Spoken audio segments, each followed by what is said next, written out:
So, Ashley, we've all got different kinds of kids: outspoken, introverted, curious, shut down, kids that are really comfortable expressing their emotions, some that aren't, kids that have been exposed to content really early in life, some that haven't. So, can you talk to us a little bit about different approaches that parents can take with kids who have different personalities or levels of willingness to engage in conversations like this?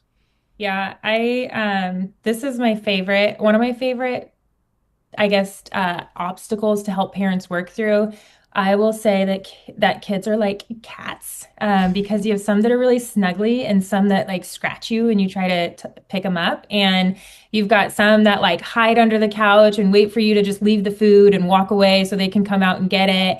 And so I know it's too much about cats, and unfortunately, I had to become a cat mom, but that's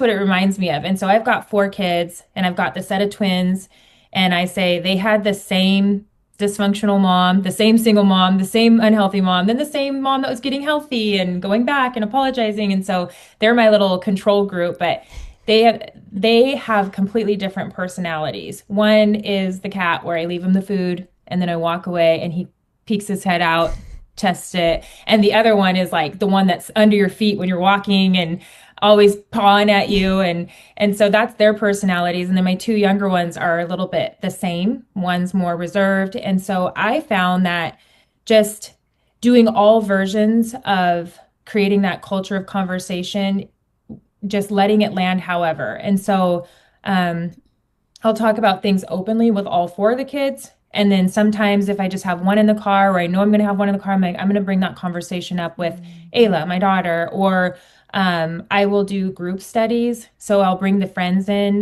Like Ayla did not want to have any part of writing this book, but the moment I said, "Okay, you don't have to help me. I'm going to get your cousin and your three best friends to help me," she was like, "Wait, I'm not going to be left out." And so then as soon as her friends started talking, she started talking, and it really helped our relationship a lot. And so I'm all about bringing friends over if a group helps them have conversation. I did pizza nights and showed them videos, or we'd have discussions about what's going on at school. We call it spill the tea. Let's spill the tea and talk about what all the kids are doing. Um, and then there's the one-on-one conversations. And so just know that they're listening. And even if they're reserved and they're quiet and they don't respond, they do hear you. And so my kid who never responded, said he didn't really care about this stuff, I would still talk with him. I'd still do the group nights for the teens. And then a couple years later, I could overhear him telling his friends things that he learned about the brain and pornography. And I'm like, okay, Yes. he is listening. And They so were listening. Yes. just keep trying. Just keep trying. It's fun to hear you talk about this stuff because, we've been friends for 10 years. And so to be there, when you would call and say, the group was over and this is what we talked about and this is it and we need to write more about this and because this is real and then That's to true. hear you, yes, and then to hear you talk about it and even write those things into your book to say, you know this isn't just something that we thought was a great idea. This is something that I've lived, that I did with my kids, that these are the things that I realized maybe aren't so good. These are the things that, always, especially with teenagers, bring food and, just how does it work? And it's okay if it doesn't look exactly the same every single week, but it's that idea that you just keep creating that space. And it's been great to watch you live that out and model it so well with your kids. Yeah, you got a lot of those phone calls, and I recommended a few books to the parents I was helping the other week that you recommended to me Mm-hmm. 8 years ago when the kids had just hit 14. And last year, all the four of the boys that I did these groups with, my twins and then their friends, they lived together after high school. So they were 21 last year, and I had gone there to meet one of my son's girlfriends who flew in, and their roommate slash childhood best friend said, "Oh, this is Mama Ashley, and she would always host our sex nights." And I mean, that sounds really bad. Our sex talk nights. She would always host our Thank you sex for talk nights. clarifying. And Good clarification. he said they were some of my favorite nights of the week. I loved it. And I didn't know, again, I did not know that they were listening, that it made an impact. I just thought it was like a boring thing I made them do. And here he is telling the girlfriend, like, I loved having those nights to talk about that stuff. And so you have to put the information out there, like pastors, and Nick, you know this. You can't just expect that people are going to come forward without anybody showing the way first. If it's something that's scary, or they fear being rejected or shut down, or condemned. And so we have to offer the information regularly. I'm really glad you said that, Ashley, because I think that experience of I tried this, it didn't go well, so I give up is maybe Yeah. common for parents. I don't know if either of you've seen it, but there's on TV right now commercials that say like, wouldn't it be great if you could have a backup for everything in life? And there's these NFL backup quarterbacks that like fill in to back up the car, to take family photos, or one of them is a backup quarterback to be a better friend and listener. And he comes in, he's all like, tell me more. And I was thinking of that because I think parents would probably like to have a backup quarterback for these conversations where they're like, could somebody else do this? Because I've tried it and it just bombed.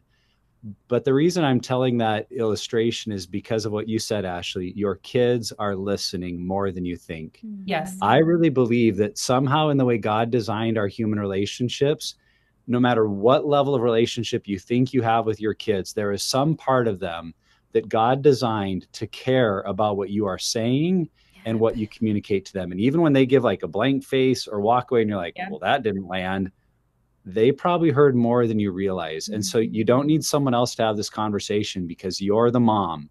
Yes. You are the dad. And even if you feel like you've bombed this in the past, they are listening. And if you will take steps, if you will make an effort, they're going to hear it more than you believe. And so if you can have that confidence in you, you can step in and you don't need to wait for the backup quarterback. You can go in and have that conversation and trust that God will use it when it comes from a heart to help your kids and to love them. God will use it to help them take those steps and to navigate this better. I really love that you touched on that, Nick, because it made me think for the people who are single mom or single dad or a widow, we get parents, moms that come up to me and say, well, I have all boys, or dads, I have all girls. You're going to work with whatever you have. Like at Pure Desire, we create resources so that whatever you need, use it in a way that just helps you get going. And so if it doesn't work for you to have a mom and a dad, and dad sit down with the sons and mom to sit down with the daughters, and you go through this book perfectly, adapt it to a way that works. Read it and just talk with your kids organically, or highlight things and say, next time I have some time, I'm going to bring up this conversation with them. Or like with Ayla and Waylon, when they were younger, they had a hard time, eyeball to eyeball, sitting down and having a conversation with me, because the twins had each other and they had this big group of friends, so they could kind of blend in when I was talking with them. And so I found that having Ayla write her answers, and then I write my answers, and we switch. We would leave journals under each other's pillows at night with answers. That really helped. And I just heard her tell a friend the other day, I used to scream and run away every time my mom would say the word puberty. And I was like, yeah, I remember. But I just kept pressing, like, we are going to keep having these conversations. We're going to keep having them. And now it's funny even just to hear her tell her friends how our relationship around these conversations has developed. But it would be so easy to just give up and not want to do it anymore.